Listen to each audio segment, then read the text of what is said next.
আমার পড়াশোনা করার আগে আমার আগে ফ্যামিলি চালাতে হবে, আমার আগে পরিবারকে টানতে হবে। এখানে তো সেন্ট মার্টিনে তো কোনো পর্যটক নাই, আমি এখানে কিভাবে নিজের ফ্যামিলিকে চালাবো? আমার পড়াশোনার খরচ তো দিতে পারবে না। তো শিক্ষা যেখানে জাতির মেরুদণ্ড, সেখানে সেন্ট মার্টিনে কোনো শিক্ষা ব্যবস্থা ভালোই নাই। মানুষ আর হচ্ছে এসএসসি দেওয়ার জন্য টেকনাফ চলে আসতে হয়। ওখানে টেকনাফ আসাও একটা অনেক বড় একটা কস্টিং এর ব্যাপার। টেকনাফ এসে থাকবে, একটা খাওয়া দাওয়া করবে ওখানে, এগুলো অনেক তো আমার রিকোয়েস্ট থাকবে যে সেন্ট মার্টিনে যেন পরীক্ষা কেন্দ্র হয়, এসএসসি পরীক্ষা যেন ওরা দিতে পারে সেরকম একটা ব্যবস্থা করা। সেন্ট মার্টিন বাংলাদেশের মধ্যে, এটা তো এমন না যে সেন্ট মার্টিনে মানুষ, সেন্ট মার্টিন এমন একটা জায়গা যেখানে শুধু বাংলাদেশের মানুষজন ফ্রিলি যেতে পারে না, আর সব জায়গায় ফ্রিলি যেতে পারে। তো আমরা সেন্ট মার্টিন মানুষজন কেন চাইবো না আমাদের আমাদের এলাকাটা সবাই দেখুক? এত সুন্দর একটা জায়গা, সবারই দেখা উচিত এটা। সেন্ট মার্টিনে যে পর্যটক যেতে দেওয়া হচ্ছে না, এ কারণে যে মানুষজন খেতে না পেয়ে মারা যাচ্ছে। আপনারা কি কখনো শুনেছেন যে খেতে না পেয়ে মারা যায়? খেতে না, এটা দুর্ভিক্ষতে হয়, কিন্তু দুর্ভিক্ষ ছাড়াও যে এরকম সিচুয়েশন হতে পারে সেটা সেন্ট মার্টিনকে না দেখলে কেউ বুঝতে পারবে না। কারণ এখানে মানুষজন পুরোপুরি ডিপেন্ড করে ট্যুরিজম ব্যবসার সাথে। কেউ ডিরেক্টলি কেউ ইনডিরেক্টলি এটার সাথে জড়িত। তো যখন পর্যটক যেতে দেওয়া হয় না সেন্ট মার্টিনে, তখন হচ্ছে যাদের হোটেল বিজনেস, যাদের ট্রলারের, যাদের ইভেন যাদের হচ্ছে স্পিড বোট ধরেন, ছোট ছোট যাদের, ইভেন যারা ছোট ছোট বাচ্চারা যারা হচ্ছে ব্যাগ ক্যারি করে, ওরা তো ওই ব্যাগ ক্যারি করেই হচ্ছে যে টাকাটা পায় ওইটা ওরা দিয়ে হচ্ছে বাসায় দেয়, যার কারণে ওটা দিয়ে হচ্ছে ওদের সংসারটা চলে। এইটুকু পরিমাণও এখন কেউ সুবিধাটা পায় না, যে হচ্ছে সংসার চালানোর যে কস্টিংটা, সেটা তো কেউ পাচ্ছে না, যার কারণে ট্যুরিজম ব্যবসা বন্ধ হয়ে যাওয়ার কারণে। এখন যারা যারা হচ্ছে যাদের স্বপ্ন থাকে কোথাও পড়াশোনা করবে, আমাদের সেন্ট মার্টিন থেকে খুবই কম আছে যারা হচ্ছে বাইরে গিয়ে পড়াশোনা করতে পারে বা নিজের সেন্ট মার্টিনেই পড়াশোনা করে, এরকম খুবই কম আছে।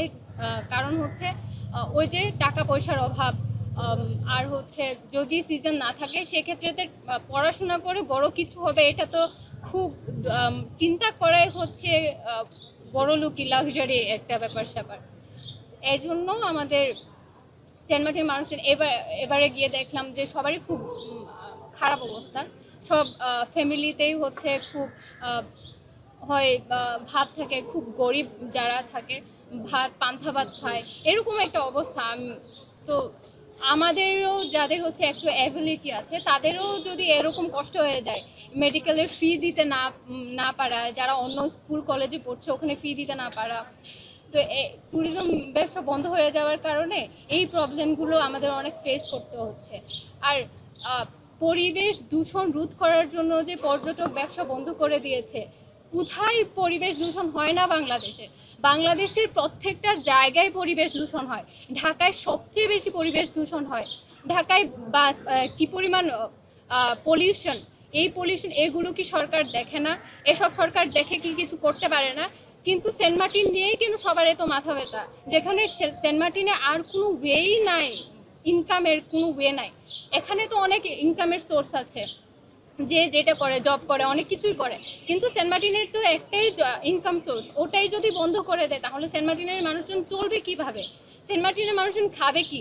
পরিবেশের কথা চিন্তা করার আগে আগে মানুষের কথা চিন্তা করতে হয়। সেটা সরকারের যারা রেজওয়ানা ম্যাম, উনারা এই রুলস রেগুলেশন গুলো করার আগে তো মানুষের কথা ভাববে, আগে তো ভাববে যে মানুষ কিভাবে চলবে, মানুষ কিভাবে থাকবে, না খেয়ে কিভাবে থাকবে, এগুলো তো আগে চিন্তা করতে হয়। পুরোপুরি বন্ধ করেনি, একদিনে 2000 করে ওরকম মনে হয়, আমি মোস্ট প্রবাবলি 2000 করে হচ্ছে যেতে দেওয়া হয়েছে, তাও 2 মাসের জন্য। যেটা দিয়ে মনে হয় না অন্য কারো ফ্যামিলি চলতে পারলে, আমার ফ্যামিলি, আমার যেখানে বড় স্বপ্ন আমি ডাক্তার হব, আমার একটা স্বপ্ন আছে, এটা তো কোনোভাবে পূরণ হওয়া সম্ভব না। আমার মতো আমাকে যারা দেখে, যারা হচ্ছে মেডিকেলে পড়তে চায়, ইঞ্জিনিয়ারিং করতে চায়, ওদের কাছে তো আর স্বপ্ন দেখা সম্ভব না। সবার স্বপ্নই সেই কবর দেওয়ার মতো হয়ে যায়। তো এরকম মানে এই 2 মাস ইনকাম করে, তাও আবার 2000 মানুষ নিয়ে কারো পক্ষে শুধু ভাত খাওয়া সম্ভব, তাও এটা সম্ভব 2-3 মাসের জন্য, কারণ ওই টাকাটা কিন্তু আমাদের বেশি দিন হচ্ছে স্টে করবে না, টাকা কিন্তু চলে যায়। তো তো ওই টাকা দিয়ে পড়াশোনার খরচ চালানো, নিজের লাইফস্টাইল মেনটেন করা খুবই কষ্ট হয়ে যায়। নিরপেক্ষ, সত্য প্রকাশে আপোষহীন।